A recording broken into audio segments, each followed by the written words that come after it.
بسم اللہ الرحمن الرحیم۔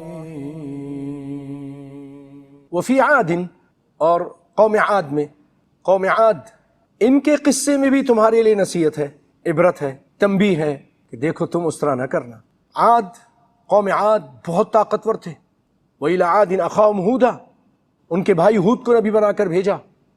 یہ بڑے لمبے چوڑے تھے، بڑے خوبصورت، زخم، اور کہتے تھے من اشد منا قوة، ہم سے بڑھ کر طاقتور کون ہوگا، اپنی طاقت پہ گھمنڈ کرتے تھے۔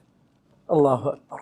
وفی عاد اذ ارسلنا علیہم الریح العقیم، ہم نے ان کے اوپر ایک ہوا بھیجی جو بانجھ ہوا تھی، بے برکتی ہوا، وہ ہم نے ان کے اوپر بھیج دی، جس میں خیر و برکت نہیں تھی، جس کی وجہ سے ایسا نہیں کہ درختوں کو پھل لگیں یا بارشیں ہوں یا بارش کا پیغام لے کر آئیں، ایسا کچھ نہیں تھا۔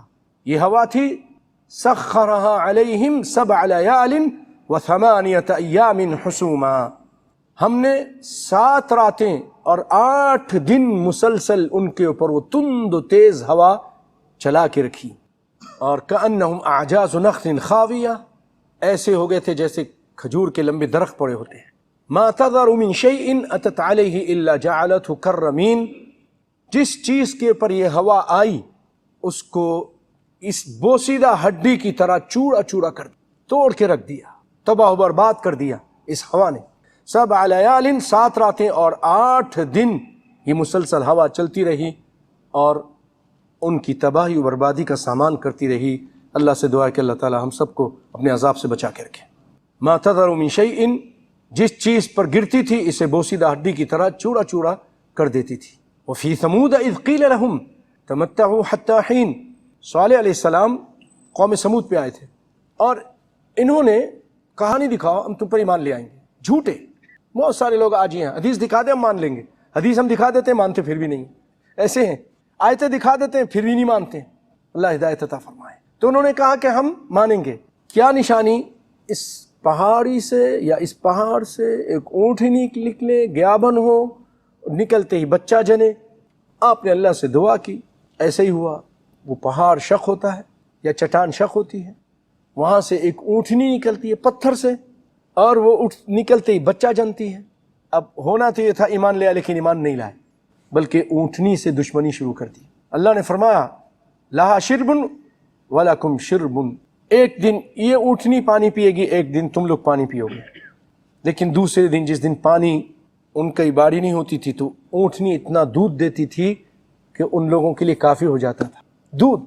لیکن وہ ظالم لوگ، انہوں نے 9 آدمی تھے، انہوں نے رات کے ٹائم یہ فیصلہ کیا کہ اس کے بچے کو قتل کر دو، اس اونٹنی کو قتل کر دو۔ آئے انہوں نے اونٹنی کے پہلے پاؤں کاٹے اور اس کو ذبح کر دیا، قتل کر دیا۔ وہ چیخی تو اس کے بچہ کہیں بھاگا اور بھاگ گیا، چھپ گیا، کہیں نہیں پتہ چلا۔ صالح علیہ السلام کو جو پتہ چلا، آپ نے فرمایا تمتعوا فی دارکم 3 ایام، اب تم اپنے 3 دن تک اب تم انتظار کرو، تم نے بہت بڑا جرم کیا ہے۔ نشانی مانگی، نشانی دے دی، اسی نشانی کو اپنے ہاتھ سے قتل کر دیا۔ فعقروها، انہوں نے اس کے پونچھیں کاٹ دی، یعنی ٹانگیں کاٹ دی۔ اللہ کی طرف سے ایسا ہوا کہ ان کے جیسے بعض روایتوں میں ہے، پہلے دن ان کا رنگ بدلا، کوئی رنگ ہوا، مثلا لال ہو گیا، دوسرے دن پیلا ہو گیا، یا پہلے دن پیلا ہوا دوسرے دن سخت لال ہو گیا، تیسرے دن کالا ہو گیا، اور صبح صبح اپنے گھر میں، اپنے گھروں میں تھے، انتظار کر رہے تھے اب ہمارے ساتھ کیا ہوگا۔ کہ فَأَخَذَتْهُمُ الرَّجْفَةُ فَأَصْبَحُوا فِي دَارِهِمْ جَاثِمِينَ، کہ 2 عذاب آئے تھے ان کے اوپر، صاعقہ، آسمانی چیخ، کڑکا، بجلی کی طرح کوئی چیز کڑکی ان کے اوپر، اور زمین ہلنا شروع ہو گئی، رجفہ، جس کی وجہ سے ان کے دل پھٹ گئے، وہیں اپنی جگہ پر گر کے مر گئے۔ یہ اللہ کے دشمنوں کا انجام ہوتا رہا ہے اور ہوتا رہے گا آج بھی، جو لوگ مسلمانوں پہ ظلم کر رہے ہیں، کوئی بھی ہو۔ فَعَتَوْا عَنْ أَمْرِ رَبِّهِمْ فَأَخَذَتْهُمُ الصَّاعِقَةُ وَهُمْ يَنظُرُونَ، لیکن انہوں نے اپنے رب کے حکم سے سرتابی کی، ان کو ایک چیخ نے، چیخ بہت کڑکدار آواز تھی آسمان سے آئی، اس نے ان کو پکڑ لیا اور وہ دیکھتے کہ دیکھتے رہ گئے، اور انہی کے سامنے ان کے بچے، ان کی بیویاں، ان کے دوست احباب سب تباہ و برباد ہو گئے، مر گئے، کوئی کسی کو بچا نہ سکا۔ وہ اس قابل بھی نہیں تھے کہ کھڑے ہو کر کہیں بھاگ جائیں، نہ تو وہ کھڑے ہو سکے، وما كانوا منتصرین، نہ بدلہ لے سکے۔ کس سے بدلہ اب لیتے ہیں؟ کون؟ اللہ سے بدلہ لینا۔ اللہ نے عذاب بھیجا، سخت ترین عذاب آیا اور وہ تباہ و برباد ہو کر رہ گئے، اپنے آپ کو نہیں بچا بھی نہیں سکتے تھے۔ اللہ کا عذاب کون بچا سکتا ہے؟ پانی کا ریلا آتا ہے تیز ترین، بڑے بڑے جہاز کو اس نے اٹھا کر کہیں اور پھینک دیا، ٹرکوں کو بہا کے لے کے چلا گیا۔ سونامی جو آئی تھی دیکھا نہیں؟ اللہ سے کون مقابلہ کر سکتا؟ وقوم نوح من قبل انہم کانوا قوما فاسقین، اور اس سے پہلے نوح علیہ السلام کی قوم، اس میں بھی تمہارے لیے عبرت ہے۔ یہ قصے کہانی نہیں ہے، صرف قصے کہانی سنو، اس میں عبرتیں ہیں۔ قوموں کا عروج و زوال بیان کیا جا رہا ہے۔ جو قومیں بھی اللہ کی نافرمانی کرتی ہیں، اللہ تعالیٰ صفحہ ہستی سے حرف غلط کی طرح ان کو مٹا کے رکھ دیتا ہے۔ وقوم نوح علیہ السلام کی قوم، اس میں بھی تمہاری لیے عبرت ہے۔ من قبل، اس سے پہلے، اللہ کی مرضی، حالانکہ یہ پہلے آئے تھے لیکن ان کا ذکر یہاں پر بعد میں کر رہا ہے اللہ تعالیٰ۔